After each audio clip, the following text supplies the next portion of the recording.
Cameraman Mohammad Fayaz दे नाल मैं हाँ तुहाडा मेज़बान Malik Nasir Abbas team voice of Punjab Chichawatni ji. नाजरीन मैं इस वक्त दरियाए रावी के बिल्कुल किनारे ते मौजूद हाँ। तुसीं देख सकते हो मेरे अकब दे दरियाए रावी बह रहा अपने आबोताब नाल, लेकिन सोशल मीडिया ते गर्दिश करदियां होईयां खबरां जड़ियां बिल्कुल झूठियां ने।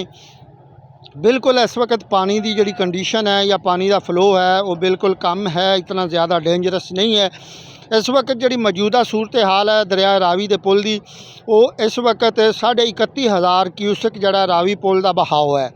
और जी साढ़े जराए के मुताबिक सानू रिपोर्ट मिली है हैड बल्लोगी तो उत्थे तकरीबन 58,000 क्यूसिक 58,500 जड़ा है वो पानी का बहाव है। लिहाजा फ़िलहाल जड़े मौजूदा सूरत हाल है वो कोई डेंजरस नहीं है। मैं तमाम नाजरीन के अगे गुजारिश कराँगा कि सोशल मीडिया ते वर्क करदियां होईयां या अजकल गर्दिश करदियां होईयां खबरां ते बिल्कुल एतमाद ना करो।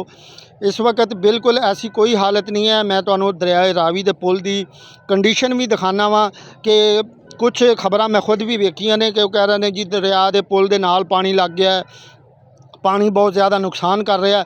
लेकिन इस वक्त ऐसी कोई सूरत नहीं है, ताकि जड़े लोग ने वो बिल्कुल अमन च रहन, इंतशार नहीं फैलाना चाहिए। सहाफ़ी हज़रात नू भी और सोशल मीडिया वाले हज़रात नू मेरी गुजारिश है, बराए मेहरबानी हकीकत ते मबनी रिपोर्ट बनाओ। लोगों वास्ते अवेयरनेस है, अवेयरनेस दो लोगों नू, लेकिन इस तरह की खबर ना फैलाओ कि जिहदे विच लोग मुंतशिर होण या वो परेशान। मेरा कैमरामैन दिखावे कि रावी पुल दिखाओ जी। मैं तुसी वेख सकते हो कि रावी पुल के बिल्कुल थल्ले पानी है, कोई इतना डेंजरस नहीं है। ये नाल ही अपने मेज़बान मलक नासिर अब्बास नू इजाज़त दिओ। अल्लाह हाफिज़।